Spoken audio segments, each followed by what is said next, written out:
नमस्ते बच्चों। आज मैं एट्थ स्टैंडर्ड का मैथ्स का 1.2 प्रैक्टिस सेट बता रहा हूँ। 1.1 में आप लोगों ने ये सीखा कि जो रैशनल और इरेशनल नंबर होते हैं उसको लाइन पे कैसे रिप्रेजेंट करते हैं और उस लाइन पर जो है कौन सा नंबर कहाँ पर आता है, इस सब्जेक्ट को आपने देखा।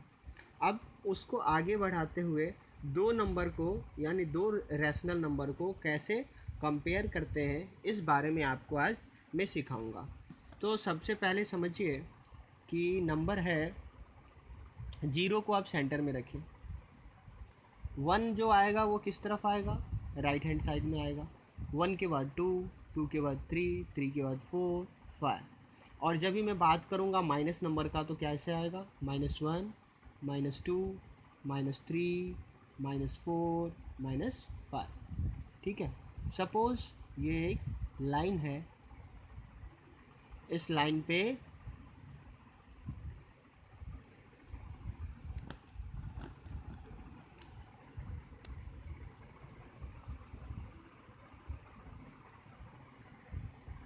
इस तरह से सेंटर में क्या है, जीरो। जीरो के राइट हैंड साइड में क्या आ रहा है, पॉजिटिव नंबर्स, दैट इज़ 1 2 3 4। और लेफ्ट हैंड साइड में क्या आ रहा है, -1 -2 -3 -4 -5। अगर कोई आपसे पूछे what is the distance between -1 and 1, -1 से लेके 1 के बीच का डिस्टेंस क्या है, तो क्या हम लोग देखेंगे, जीरो से 1 का डिस्टेंस कितना हुआ, 1। और जीरो से -1 का डिस्टेंस कितना हुआ, 1। तो -1 से -1 से लेके और 1 का डिस्टेंस कितना है, 2। राइट। अगर कोई पूछ रहा है -2 से लेके 2 का डिस्टेंस कितना है, तो आप ये काउंट कीजिए, 1 2 3 4। तो -2 से +2 का कितना डिस्टेंस हुआ, 4। तो इस तरह से जो है आपको डिस्टेंस मालूम करना है। अब यहाँ पर ये तो सिंपल, अगर नंबर्स लिखा हुआ है, इंटीजर्स है तो वो इंटीजर को आप लिख देंगे। लेकिन जब बात आएगी रैशनल नंबर की, तो रैशनल नंबर तो P/Q के फॉर्म में रहेगा, ये A/B के फॉर्म में रहेगा। रैशनल नंबर को यहाँ पर जो हम लोग लिखेंगे, तो रैशनल नंबर को कैसे लिखते हैं, फॉर एग्ज़ाम्पल 5/2।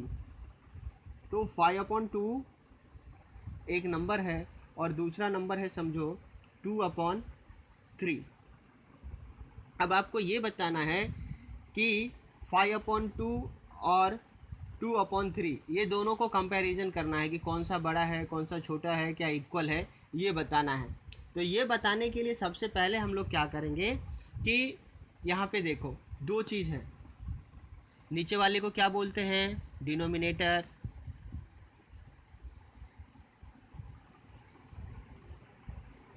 राइट।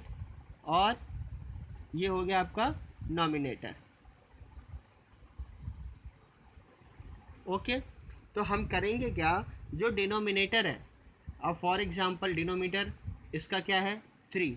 तो 3, ये 5/2 को 3 से मल्टीप्लाई करेंगे। और 5/2 में जो डिनोमिनेटर है वो क्या है, 2 है। तो इस 2 से जो है 2/3 को मल्टीप्लाई करेंगे। ये आगे मैं बतला रहा हूँ कि कैसे करेंगे। तो क्या करेंगे हम लोग, सबसे पहले इधर आप लिख दीजिए 5/2, इधर लिख दीजिए 2/3। ओके। अब 5/2 को हम लोग क्या करेंगे, तो 5/2 मल्टीप्लाई बाय, इसका डिनोमिनेटर क्या है, 3। तो नीचे ऊपर अगर आपने 3 से मल्टीप्लाई कर दिया तो इक्वल कट करेंगे तो इक्वल हो जाएगा, कोई फ़र्क नहीं पड़ेगा। अब यहाँ पे जो हम लोग लिखेंगे, क्या लिखेंगे, यहाँ पे लिखेंगे 2/3 मल्टीप्लाई बाय, इसका डिनोमिनेटर क्या है, 2 है, मल्टीप्लाई बाय 2 मल्टीप्लाई बाय 2। अब ये क्या हो गया आपका, 5 3 जा 15 और 2 3 जा 6। इसका हो गया 2 2 जा 4, 3 2 जा 6।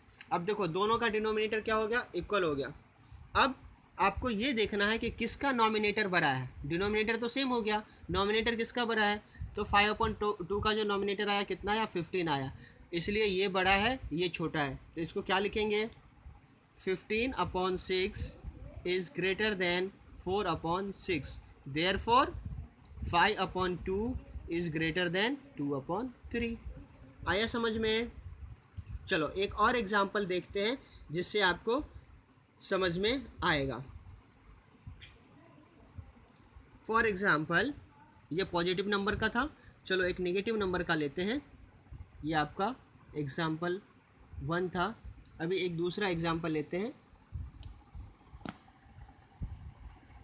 Example 2, -7 upon 9 and 4 upon 5। अब आप इसमें देखेंगे तो क्या देख रहे हैं कि पहले चीज़ को समझो, ऐसे में तो क्लियर हो गया कि आप ये ऊपर यहाँ देखिए, जो ऊपर जो लाइन में मैं दिखाया था, इस लाइन पे आप ध्यान से देखिए, 0 सेंटर में है, राइट हैंड साइड में क्या है, पॉजिटिव नंबर्स, और लेफ्ट हैंड साइड में क्या है, नेगेटिव नंबर्स। तो जब भी अगर एक पॉजिटिव और एक नेगेटिव नंबर को लिखा जाए तो तुरंत समझिए, क्या समझेंगे कि पॉजिटिव नंबर हमेशा क्या होता है, नेगेटिव नंबर से बड़ा होता है।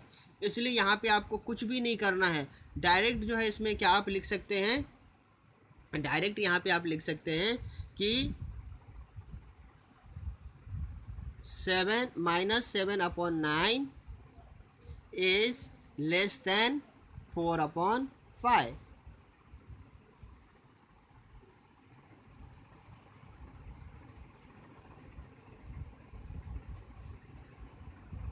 राइट।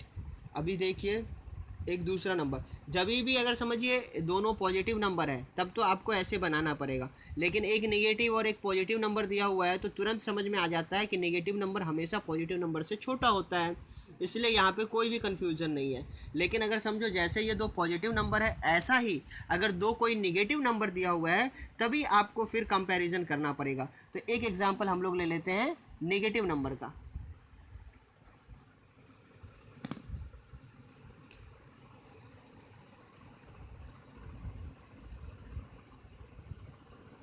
एग्जाम्पल 3 लेते हैं, -7 अपॉन 3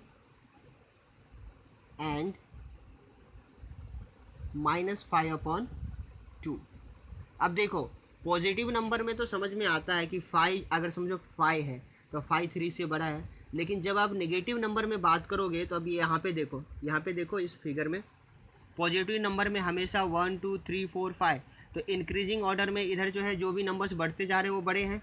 लेकिन आप जब नेगेटिव नंबर्स की तरफ से आओगे तो -1 बड़ा है कि -2 बड़ा है, -1 बड़ा है ना, मीन्स फिगर तो बढ़ते जा रहा है लेकिन वो उसकी वैल्यू कम होते जा रही है। तो नेगेटिव नंबर में जितने बड़े नंबर होंगे उसका वैल्यू उतना कम होगा, यानी वो छोटा होगा as compare to small negative number. Means -1 is greater than -3, -2 is greater than -4, -5 is less than -2।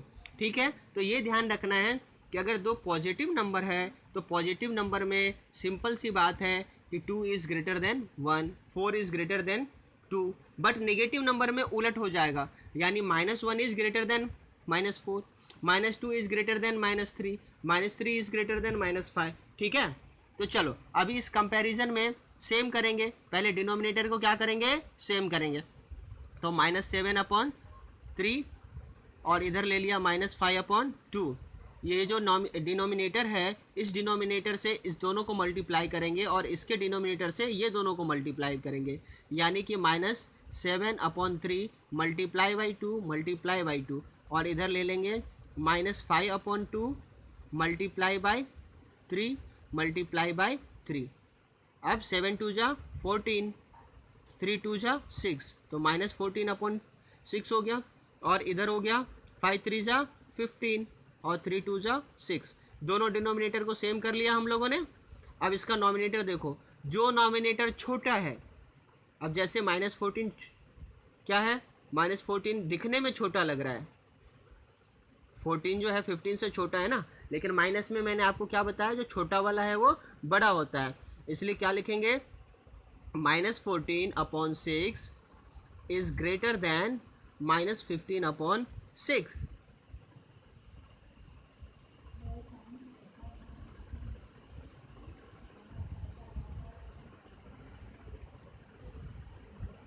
-14 upon, therefore -14 upon 6 क्या आया है, 7 अपॉन 3 आया है, -7 upon 3 is greater than -5 upon 2। ठीक है, चलो अब इसमें जो है 2-3 रूल्स दिया है जो याद रखना है। वैसे आपको ये सिंपल मेथड है, बाकी एक जो है जो बुक्स में दिया हुआ है वो भी याद रखना ज़रूरी है, वो ऑब्जेक्टिव में आएगा। अभी जैसे मैं समझो यहाँ पे एक नंबर लिख रहा हूँ, नंबर क्या लिख रहा हूँ 2/3, 2/3, और दूसरा नंबर लिख रहा हूँ 4/5, 4/5। तो अब ये दोनों को कंपेयर करेंगे तो 2/3 को हम लोग क्या लिख सकते हैं A/B, और 4/5 को हम लोग क्या लिख सकते हैं C/D, C/D। तो जब आप क्रॉस मल्टीप्लिकेशन करते हो यानी ये, तो क्या आ जाएगा ये A/D, और ये क्या आ जाएगा B/C। तो जब फर्स्ट जो रूल्स हो गया, rule number 1 is if A/D is less than B/C, then A/B is less than C/D। ठीक है, सेम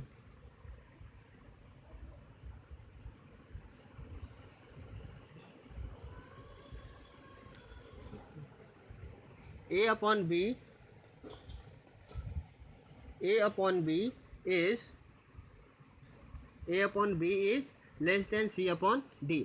से सिमिलरली अब जब सेकेंड देखेंगे कि जब A/D